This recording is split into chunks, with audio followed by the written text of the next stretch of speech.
Ibu aku single parent, jadi aku dibesarkan oleh beberapa pengasuh, lebih dari sekitar 9 pengasuh lah, karena setiap ibuku kerja, ada lagi yang asuh selain aku. Jadi itu tuh meninggalkan bekas sendiri bahwa seolah aku dianggap not important gitu.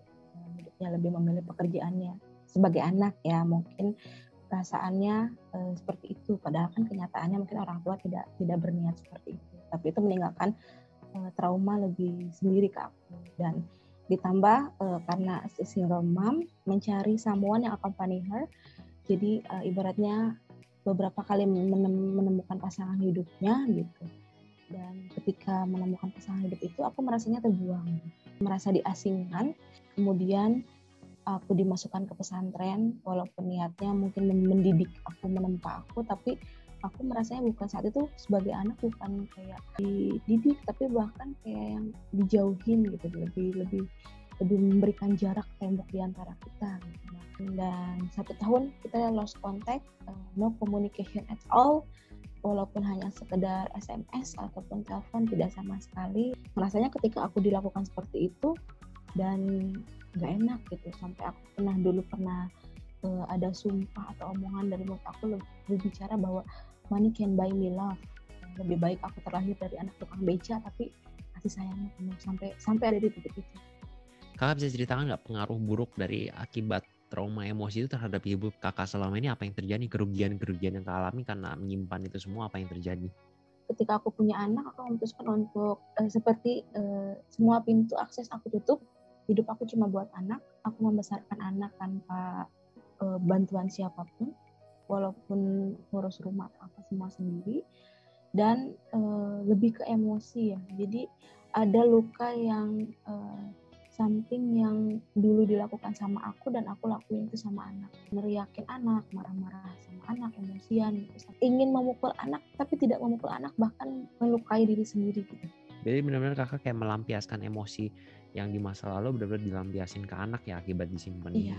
Sampai anak jadi kayak pelampiasan semuanya ya. Oke.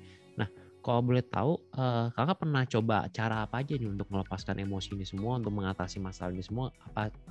Alternatif apa yang pernah kakak coba? Aku sudah ke psikiater, aku sudah curhat beberapa kali ke orang yang aku anggap lebih dewasa, lebih tua, yang aku anggap orang tua, karena aku merasa yang tidak punya orang tua, jadi aku punya beberapa orang yang aku anggap sebagai orang tua kandung aku sendiri gitu. Sudah menjadi jembatan dan itu useless gitu, sudah pergi ke ibaratnya orang pintar, supranatural, supramijik atau apalah itu, sampai yang ada media harus membeli kambing lah, membeli apa dan itu sudah menghabiskan uang puluhan juta gitu. Main problemnya is my mom gitu, tapi semua itu ya sudah feeling better. Lalu apa yang menyebabkan kakak waktu itu akhirnya pengen cobalah DOAT untuk mencoba mengatasi masalah ini? Apa yang membuat kakak itu pengen coba? Awalnya cuma ikut-ikutan, terus disuruh di Koko cuma bilang bahwa apa emosi yang membuat Anda trauma sama ini. Yang aku langsung ingat adalah istilahnya hulunya itu di situ gitu, yang berimbas ke anak, ke rezeki, berimbas ke semuanya, berimbas. Aku langsung ingatnya, oh iya, yang membuat saya hampir gagal di kuliah, hampir gagal di bisnis, hampir gagal di ini di itu, oh ternyata mungkin ini nih problemnya. Nah itu aku ulik sendiri, aku kupas sendiri. Dan Korea nggak tahu sama sekali ya. Dan Korea nggak tahu sama sekali. Berapa lama nih Korea membantu menyelesaikan masalah ini waktu itu? Aku kan menyelesaikan sendiri ya, dan kelas itu nggak lebih dari 30 menit itu udah lepas gitu, begitu itu plong. Awalnya sebenarnya Anda percaya nggak sih bahwa emosi itu bisa dibuang dalam hitungan menit dengan tarikan nafas kayak gitu, kayak langsung hilang? Anda percaya nggak? Awalnya cuman ini kelas apaan sih gitu, kok bisa cuman tarik nafas buang nafas, kelas apa gitu. Nah setelah diikuti ya works. Kan Kak Rami tadi sebelum cerita juga ya udah coba ini. Nah yang membuat DOAT ini berbeda dengan yang lain apa nih? Alternatif yang lain pernah Kak Rami sendiri coba? Apa yang bikin ini beda? Ini simple, tapi kita harus tahu apa masalah kita. Cuma dengan tarik nafas, buang nafas, semuanya bisa selesai.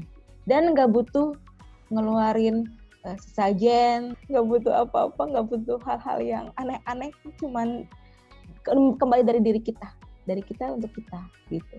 Bahkan juga Karami juga nggak cerita ya ke Koryo, itu cuma Koryo menyampaikan tentang topik apa, terus Karami kepikiran sendiri ya waktu itu ya, topik apa yang Iya, malah dipasang. melenceng ya waktu itu, topiknya tentang bisnis, kayaknya emosi tentang bisnis. Malah aku kayaknya ini dulu deh yang diberesin, dan itu berhasil gitu. Pertanyaan saya, apakah masalah ini sebetulnya udah hilang permanen atau belum nih? Emosi ini yang tadi trauma terhadap ibu Karami udah hilang permanen atau belum? Kalau saya boleh tahu. Udah Kak, sekarang ya dengan ibu saya sudah lebih baik. Tembok yang dulu tinggi itu, entah tembok Cina juga mungkin kalah ya, itu sudah hancur berkeping-keping, no more. Yang lucunya ketika terakhir ibu saya ketemu sama seseorang, dan saya udah feeling itu jadi something between them gitu kan. Terus dengan santainya aku bilang, jadi kapan mama mau nikah? Mamaku kaget, akunya nggak ada emosi sama sekali, nggak ada marah-marah, nggak ada melarang, nggak ada apa. Dan itu membuat aku yang kok kemana ini yang kayak yang lama, emosi yang lama ini gitu hilang gitu. Nggak ada, cuman oh ini, tapi bapak nggak maksud ini kan, nggak ada niat ini kan sama mama saya karena materi kan. Terus mama udah nikah. Oh ya sudah, kalau sudah menikah semoga kalian berbahagia. Itu kayak gitu doang, hilang. Oke, keren banget.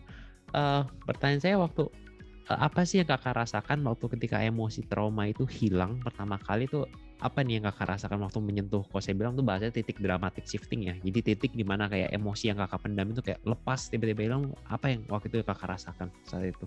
Ringan ya Kak, apa ya, kayak tumpukan beban yang selama ini tuh hilang gitu, ringan banget, kayak yang bahagia, senang, dan yang lebih lucunya tuh inget sesuatu yang hal-hal bodoh yang aku lakuin gitu kan, sampai yang ke orang Peter ngabisin duit puluhan juta tuh, sampai anjir ngapain gua kayak gitu ya, ngapain gitu, coba ketemu Koko lebih dulu kan, aduh beda banget, ringan banget Kak. Punya pesan nggak untuk orang-orang yang nggak mau percaya sama sistem Dewa TRT, pesan kakak buat mereka apa nih?